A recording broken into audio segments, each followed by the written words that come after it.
Here we go. Welcome to a new episode of Treasure Chest. It's Tim and me who wants to talk about some topics, internal topics, founding topics of fulfillment tools. But who we are, Tim, please present yourself. Yes, my name is Tim. I'm the Vice President Technology of Fulfillment Tools since it's over 1.5 years now. But I'm one of the few guys that kickstarted Fulfillment Tools together with you 3 years ago. No, 4 years ago. We're already in the 5th year. Yep, and 40 years old. Yeah, thank you for that. He has a dog. That's very important. A dog true. and very sweet one. Yeah, me. I'm Björn, one of our managing directors at Fulfillment Tools, and have founded Fulfillment Tools 5 years ago. There we started the voyage with a first phase of concepts of what we should do. And then we founded out Fulfillment Tools of River Digital. And yes, we were 6 people at the beginning in 2020. Yeah, and then our voyage began and we started. Tim, we are both responsible for product and technology at Fulfillment Tools. Yes. And especially during Christmas, but also in the last year, this buzzword bingo about agility came always around. What does it mean? Everybody should be agile, etc. What do you think about this word, and what does it mean for you to be agile and to use agile software development, for example, in our company, but also in our former companies? What is with you? Believe it or not, I'm a certified Scrum Master, or I was. So it has to be renewed every 2 years. I never do that. So I learned what is meant in the books when you talk about agility. And back then it was like in 2014, I guess, I made this certification. There was more or less Scrum, and you learned about Scrum, and you learned about, I don't know, stand-ups and artifacts and retrospectives, how to do them. But to me, it's not so much about the process, it's about the mindset, actually. So agility means you adapt to the situation at hand, and the situation at hand is not only the product or the feature, it's also the circumstance, the process, and outward implications, I would say. So when you develop Agile, it doesn't mean that you don't have a plan what you want to do, but it's more or less the road, how to get there, what you want to do. And this road contains iterations, it contains considerate planning, and it also contains changing plans that are the reaction to a changed environment, and the will to do that. Because many companies claim that they are agile, and we are true agile, and we are doing. And if you ask them, okay, what do you do? They say, yeah, well, we do Scrum, and we do stand-ups, and we do retros and reviews. But this is not the idea of being agile. Being agile means that you form a cross-functional team, provide them with a business domain, and they should find a good solution or good solutions in that domain, and you more or less give the autonomy, or you put the group of people in the driver's seat without telling them what to do. And also the idea of having an now I'm missing the word. You try it in English. Doesn't matter. Yeah, the Pflichtenheft. So. Yeah, okay. Pflichtenheft is a real nice German word. Yeah. But you don't do the waterfall. So there is no prolonged phases of planning and implementation, and after that you're testing. But it's all that in one shorter time frame, like 1 or 2 weeks. And as a matter of fact, it doesn't matter whether you do Scrum or you do Kanban. And in our company, as you know, We give the freedom to do both to our teams, but what we expect is that you show these artifacts of an agile development organization. Yeah, and Yeah, and I don't think that there is one definition of agility that fits for all. So there are principles that have to be shown and have to be observable. But for every company, for every organization, for every situation, agility can look different. but the common thing in agility, when I got you right, is the mindset behind to do plans, but then try to find out if this plan you have made is the right one and if it's feasible, etc., by doing iterative steps. Yes. And after each step, go in you, get feedback, etc., and think about, is that really the right direction? Which KPIs did you get during the process, which shows you, okay, it is right, or you have to adapt it, or you have to stop it? Yep. Why would you say agility has a lot to do with cross-functional teams? Or is it really a cross-functional topic, or is it also possible only in a small team or on an individual base? Everything is possible, but sometimes it doesn't make sense to provide an agile approach. For example, if you have very little chance of things coming in that are not assumed beforehand. So, for example, I don't know, you try to organize the work of a support call center. I would say, I don't know whether agility or an agile approach here is good, but if you work in an environment where you maybe also need to find the product or the feature that you want to sell, and you need to have these iterations in order to review it and in order to pinpoint, okay, is that what we did good enough, or do we have to go further? Do we in the end, do we have to invest more money? Then iterations can help, and an agile approach can help. And then there is the third class of environments where you have like chaos. So you work in an organization, you have a product, and you cannot really plan your day because, I don't know, there are frequent bugs and you are frequently called into meetings, stuff like that. So which is a chaotic environment, and there agility won't help. But there is this spot, and I think we're in that spot where we already have a very good product. We know where to go to.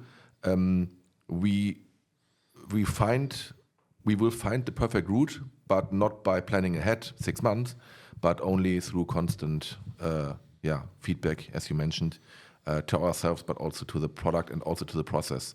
And this is where agility works. You said you started with the standard concepts of agility, Scrum, Kanban, and you became a Scrum Master, or you made the certification for certified Scrum Master. Yes. And so in the beginning, it was all very standardized. When you look back now with your experience you made during the last years, what would you say, what was the biggest mistake in this, let's do the standard, that is agile? Back then, it's like 10 years ago, so I cannot remember everything. But back then, it was a given that you have a dedicated Scrum Master in the team. If you want to do Agile, you need to have a Scrum Master. That's what they told me. And why shouldn't they? Because they were teaching Scrum Masters how to be a Scrum Master. So of course you need a Scrum Master, right? But my learning is that very few Scrum Masters out there currently in the field have, from my point of view, the right attitude to their job. So a Scrum Master is there by the book, he's there to protect the team and to cope with the process and to help the team to find a good process. And that's all right. But the goal behind this in my opinion, must be that the Scrum Master renders himself not useless, but not needed anymore.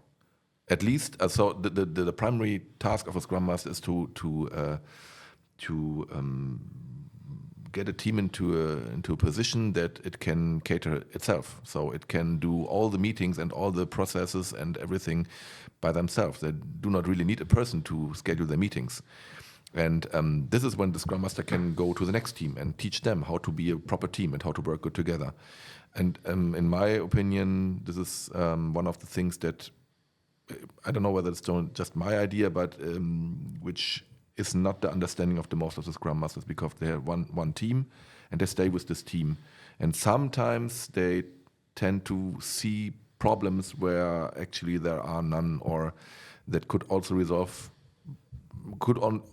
by themselves, introducing mechanisms like feedbacks, like constantly talking to each other, senseful retrospectives, stuff like this. And this is like 10 years ago, I thought, okay, you have to have a Scrum Master, and if you don't have one, then you cannot do Scrum or be Agile. And I think this is not the case. Yeah, good point. No? So also what I observed in the past was, I think the concept of Agile, also from Scrum, is not about people protecting themselves or the team, etc.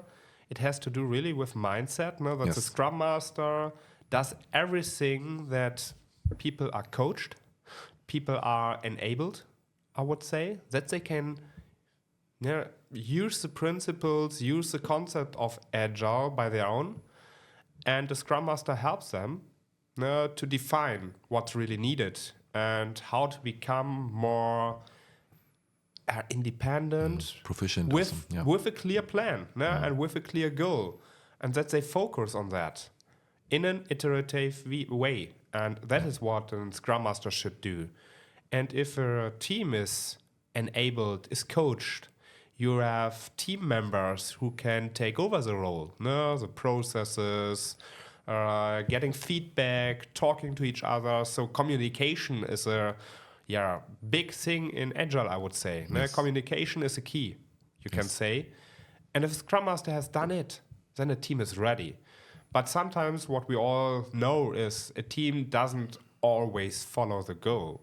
Sometimes there are other influences that a team lost the goal, lost the focus, and then a Scrum Master or a team member with this role, with this task, can go in and show the people, okay, that is the wrong direction. We have to stop. We have to change. In my point of view, Agile has a lot to do with accountability and shared accountability between the team.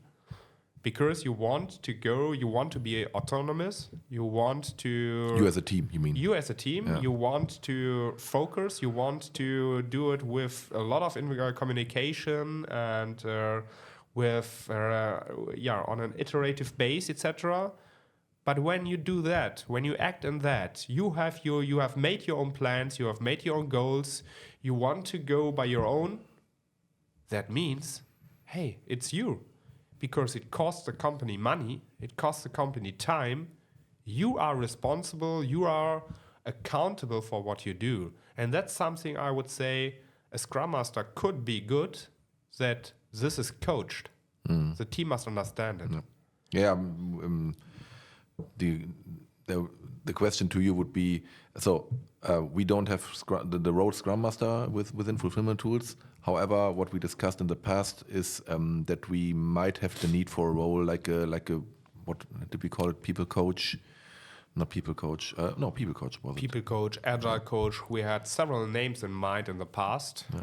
But this role, to coach the people, that was something what was our focus on, that we see it could help in some situations to stop things doing which are wrong or not the best one at the moment. Or not efficient or stuff like this.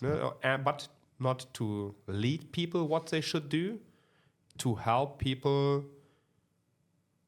to see that and to see it as early as possible. but to give them the tasks, the methods, the toolings to find it out by themselves. Because then the effect of learning is the biggest one. Yep. Yep. And that's what we made at Fulfillment Tools in the beginning. We said, okay, how do we want to work? What is the mindset we want to have? What does Agile, what does accountability mean? And we said, it doesn't matter how old you are, how experienced you are. When you understand that is our common goal, to work in that, then you are right, and then we can go on, and then we will develop. And there we said, okay, we want to share accountability. We have explained you what you want. Let's start without a Scrum Master, try it out by your own, and we support you. No, we both in a more experienced and leadership position. We thought we will support them, but it is good when they learn it by their own, because then the development of the people, of the individuals, will be much bigger than they would have a position who is accountable for that. But Agile product development, or everybody says you have to work Agile, and you mentioned not everywhere Agile is right. More or less in creativity parts, or if you develop new things, there it's good. There's the right thing. In others, you have to define. But how would you say, do we ensure that we are always on the right track? Because when we give autonomy to the teams, that also means that we give them, how would I say?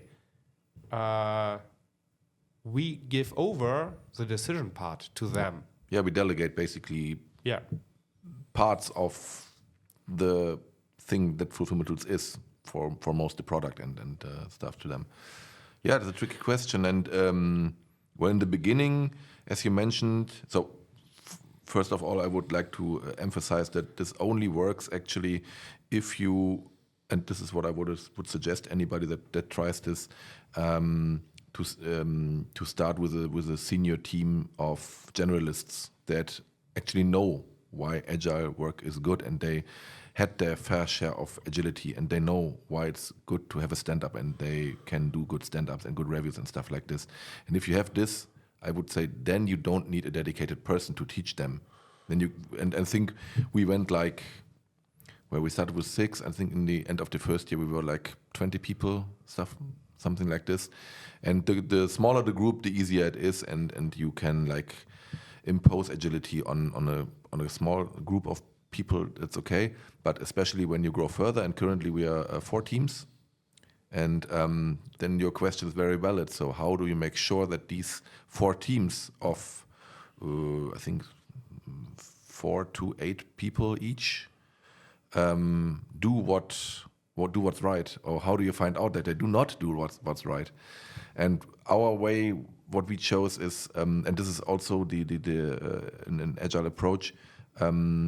Was earlier talking about cross-functional teams. So we lay a business domain into the hands of the team, and we tell them, hey, your field of action is, for example, in-store operations. So you mark like borders or interfaces to the left and the right, and you tell the team, okay, your job begins when, in our case, the order or parts of the order reach a facility to be picked, packed, and shipped. And your job ends more or less when the package or the parcel has been sent or maybe even returned. And this is your scope. And this helps the team to focus. And the team to the left has a different focus. It, for example, takes care of the routing. So to answer your question, how you make sure that it's done what we expect to be done is, I think, to give the team the guideline and the focus on which field of expertise they should become proficient or better. So they need to improve on this. And this is not just a business improvement, it's also a technical improvement. So they get a certain set of problem, and this group of people has to be able to present a certain solution to the problem. Solution might not be perfect, but the idea is that you understand it's not perfect and then you make it better. And for that, the typical way, the agile way, is to hold regular reviews, and in an ideal world, you would even invite customers to the review, and you show them the new features, and you expect to get feedback. I haven't seen this once in my career that this actually works, because often there are internal customers, not real customers. With us, when we started, we also had reviews, of course, but in the beginning, when you kickstart a company, you don't have any customer. So you're flying blind for the first, 10 months, 11 months, 12 months. I think we signed our first customer after 12 months. And then it becomes even more complicated to do the right things. But I think the constant review and the constant iteration and the constant feedback helps to stay on track and helps to adjust actually also the focus if it changes. I'm not a big fan of telling a team, okay, you will implement this and that product using this and that technology, and it has to be finished by, in 6 months, and now go ahead, and in 6 months we will meet each other again. But that also means, of course, a certain involvement of everybody around the team to give the feedback and to correct the team based on arguments when it derives from the plan or from the strategy. But that's, of course, not a guarantee that in the end you get what's in your head, because getting what's in your head is quite difficult for certain reasons. Several reasons. But how did we ensure that we are on the right direction, or if we are not, that we very easy and fast find out that we have lost the direct phase and we get back to it and we can force us, our teams together, we as a team, what direction we should go in.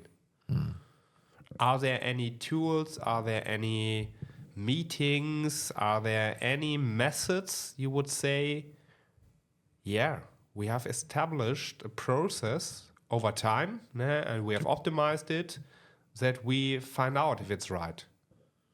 Do you have some things you would share with our big audience here? Sure. So of course, we find out what's right, and we get the feedback.